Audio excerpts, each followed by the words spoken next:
Hey Eagles fans, I'm Thomas Mott. Welcome into the Eagles Report, and today, it's officially the offseason here on the Monday after the Super Bowl. Great game yesterday, but now, let's jump into the latest bits of Eagles news and rumors. Before we start, smash the like button for the Eagles Super Bowl t-shirt. Remember, we were there. It's a couple of years ago. What a glorious day Super Bowl 52 was, so thumbs up for that. Also, subscribe because we have some great draft stuff coming up here next couple of days and weeks. Without further ado, go ahead and jump right in.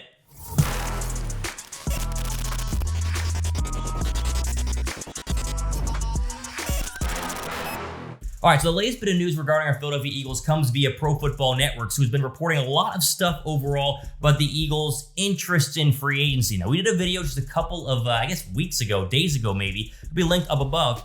But 4 cornerbacks the Philadelphia Eagles could sign in free agency, and it looks like the Eagles are, quote, in play for one of the ones that we mentioned, that being Logan Ryan. So we know the Eagles need cornerbacks. We know they're probably going to lose Ronald Darby and Jalen Mills in free agency. We know they're going to have about $50 million in free agent cap space to go out and sign players. They're going to be active in free agency, and they're probably going to be looking at a cornerback, most likely because the draft is very wide receiver heavy, whereas free agency is very cornerback heavy. We've talked about Chris Harris Jr., talked about Byron Jones, and obviously talked about Logan Ryan as well. The Eagles were linked to Byron Jones and Chris Harris Jr. as early as the Senior Bowl a couple of days ago, but now another name is reportedly the number one target for the Eagles going into free agency, and that is the Titans cornerback Logan Ryan. So again, we talked about Logan Ryan a couple of weeks ago, but just to refresh you guys, he was a 2013 third-round pick of the New England Patriots, later released and then signed by the Tennessee Titans, who, for all intents and purposes, are the mini New England Patriots, because Mike Vrabel's tried to build a very Patriot-like roster, signed a lot of former Patriots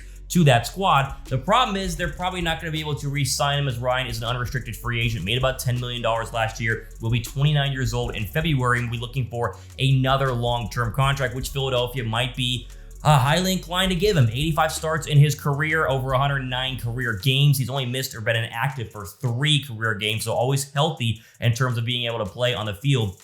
In those 7 seasons, 17 interceptions, 11 sacks, 9 forced fumbles, and 1 defensive touchdown as an interception return for a touchdown. And the good news for Philadelphia is because he's turning 29 in February and played a ton last year. Remember, played all the way to the AFC title game with the Tennessee Titans. That means his price might go down a little bit because he's one of the more aging cornerbacks in the National Football League. Again, 29 years old, not that old. Chris Harris Jr. is older than he is, but at the same time, 29 is still a little bit out of their prime in terms of a cornerback, but Logan Ryan would be a great pick for the Philadelphia Eagles. And we mentioned it again, you can go get a cornerback in the draft, and it's very likely the Philadelphia Eagles at 27 might not have a great wide receiver option in the first round. They might wait, go and take a cornerback at 21 overall. Even a safety like Grant Delpit makes a lot of sense out of LSU. A lot of mock drafts have him going later on in the first round, so he could be there at 21. So if you want to really get a cornerback that is proven to be good and proven to be able to jump right in and help out the Philadelphia Eagles, to me, free agency is the place to go. Byron Jones, the Cowboy, probably not going to be able to re-sign him. I think you make a run at him. Chris Harris Jr., we're rumored to get him last year at the trade deadline. I think he's going to be in play as well, but maybe the coup de grace, the one they really like, is Logan Ryan, mainly because of his speed. He has great speed, he has great length, and he has an ability to play in the slot as well, so you can move him around and kind of be a Swiss Army knife, even though his majority of his time would be out there in the or on the outsides. But let's say you're playing Julio Jones or Devontae Adams or Michael Thomas, and they're trying to move them into the slot. Logan Ryan can follow them in man coverage and play a lot in the slot as well. So it makes a lot of sense overall going for a cornerback like Logan Ryan. This is good news for all of us here in Philadelphia. Free agency begins in the middle of March, so once that becomes official, the Eagles can actually go out and officially sign people. And we're going to have plenty of coverage here on the Eagles Report, day in and day out, Monday, Wednesday, Friday, getting you guys ready for the free agency and the NFL draft as well. Fastest growing Eagles channel on YouTube, so subscribe in the link down below. Also, before we move on, answer this question in the comment section. Which cornerback should the Eagles sign in free agency? Should they re-sign one of their own, like Darby, Jalen Mills, or do you want them to go ahead and get a guy like Logan Ryan, Byron Jones, or Chris Harris Jr., or is there another one? Let me know in the comment section down below. Also, moving on here, latest Eagle news here regarding the offensive coordinator position and why the Eagles are the only team left in the National Football League to not have their official offensive coordinator for the 2020 season. So here's the deal. Like I said, everybody else has signed their offensive coordinators. We talked a lot about who the Eagles could sign. We did a whole list of 5 names the Eagles are looking at or were rumored to be looking at in terms of internal hires like Deuce Staley and Josh McCown, or ex-NFL head coaches like Jim Caldwell, the ex-Colt and Detroit Lion offensive or head coach. Both of those and all 3 of those guys can still be in play. But I did some digging And I think I figured out why the Eagles have not officially signed an offensive coordinator yet. It's because their offensive coordinator of choice coached in the Super Bowl yesterday, so they did not want to kind of interrupt their process of getting ready. Let me explain. We looked at the Chiefs guys last week, and obviously the offensive coordinator is not going to be in play, and the quarterback's coach, I forget his name right now, but the Chiefs offensive coordinator or Chiefs quarterback coach, Andy Reid, has blocked him from being interviewed. So then you look at the 49ers, and two names really jump out as potential offensive coordinators for Philadelphia. Mike LaFluer and Mike McDaniel, who has been on the 49ers, both of them since Kyle Shanahan got there, and was a Kyle Shanahan prodigy all the way back in Cleveland and followed him to Atlanta and now to San Francisco. Now you recognize the name, Mike LaFluer, right? Wait a second.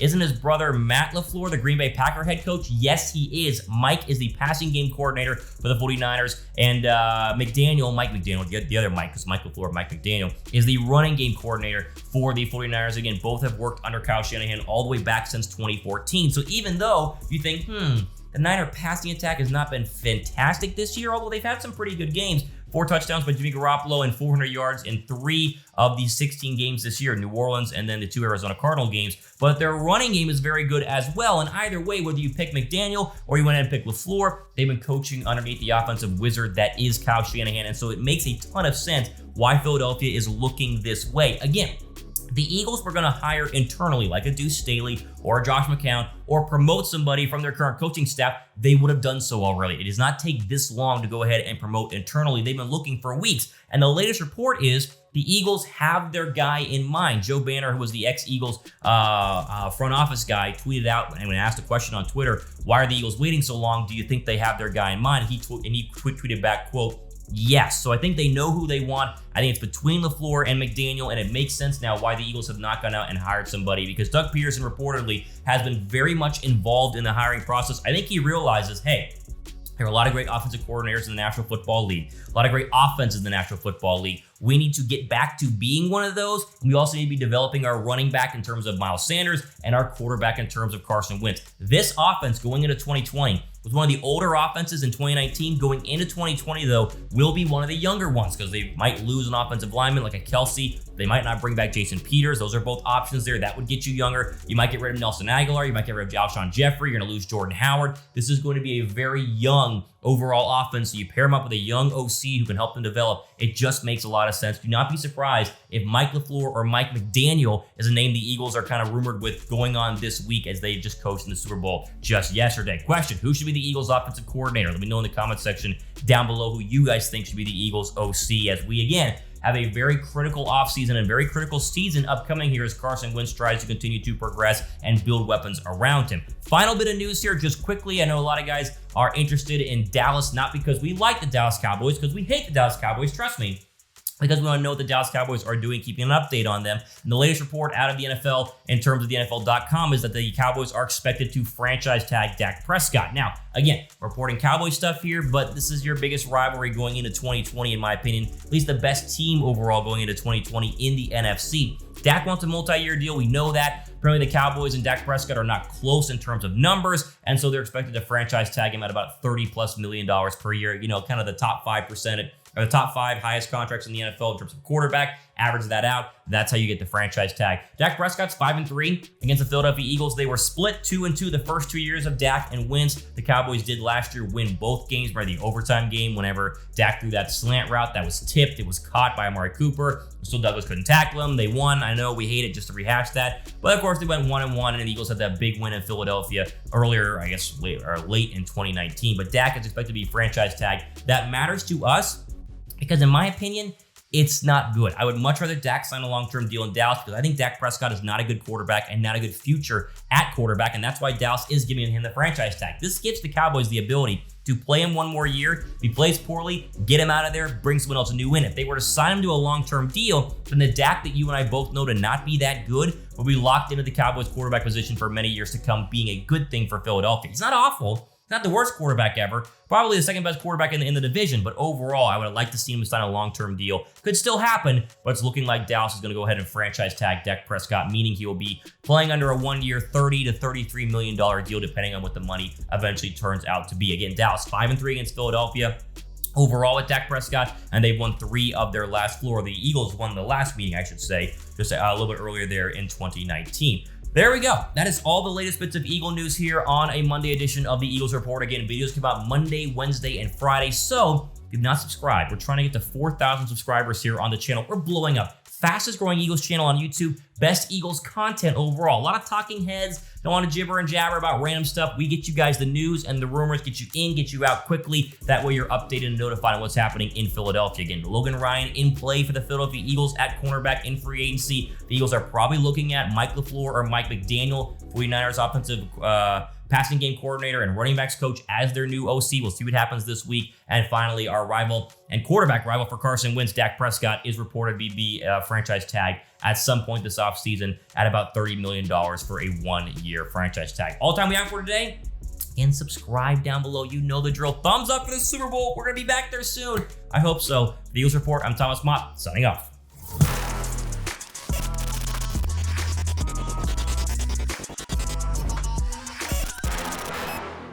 Did you like that video? Thanks for watching, but why don't you click this video right here, because we did it just a couple of days ago, and guess what? It's about the Eagles too. Like that video? Why don't you subscribe right down here? That way you're notified whenever we release more videos here on the Eagles Report. It's the fastest growing Eagles channel here on YouTube. Video, subscribe, click them right now. Go ahead, click them.